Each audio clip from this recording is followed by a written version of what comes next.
When I met Claire, I thought I had finally found the woman I would spend my life with. She was beautiful, smart, and had a laugh that could light up a room. We got engaged after 2 years of dating, and everything seemed perfect. Our families got along well, and everyone was excited about our upcoming wedding. I had no idea that behind the smiles and wedding planning, Claire was hiding something that would shatter both our lives. It started with small changes in her behavior. She became more secretive with her phone, stepping outside to take calls and locking her screen whenever I came near. She began spending more nights out with friends, and would come home later than usual. I asked her about it a few times, but she always brushed it off, saying I was overthinking.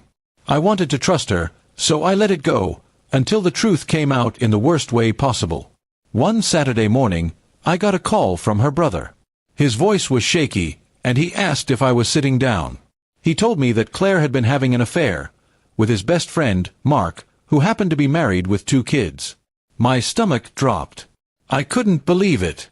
I thought maybe it was a misunderstanding, but when I confronted Claire, she didn't deny it. She just stood there, crying, and said she didn't mean for it to happen. The more I learned, the worse it got. This wasn't a one-time mistake. Their affair had been going on for almost 6 months. Mark's wife found out the same day I did, and their marriage fell apart instantly. His kids were devastated. My own parents were heartbroken because they had grown to love Claire like a daughter.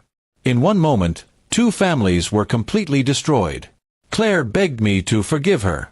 She claimed she had ended things with Mark and wanted to work on our relationship. She said it was a moment of weakness, and that she didn't want to lose me. But I couldn't shake the image of her sneaking around behind my back while pretending we were planning our future together. The wedding was called off immediately. I moved out of the apartment we shared and went to stay with my brother for a while.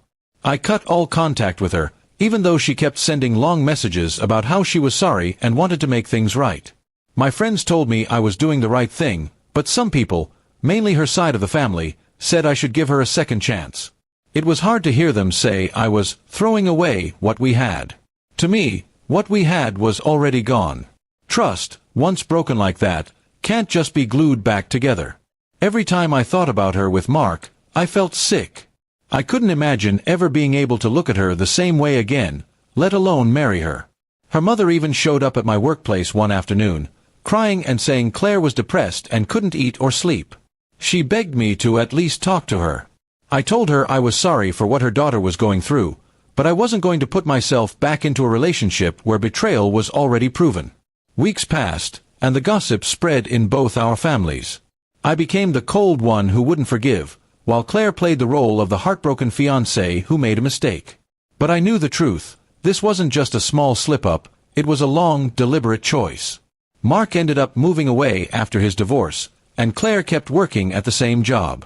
I heard through mutual friends that she was still trying to fix her image, telling people we broke up because I couldn't handle her past. That was just another sign to me that I had made the right decision. I started focusing on myself again. I threw myself into work, started going to the gym, and reconnected with old friends. It wasn't easy, but slowly I began to feel like myself again. The more time passed, the more I realized how toxic the relationship had been without me even noticing. One day, months later, I ran into her at the grocery store.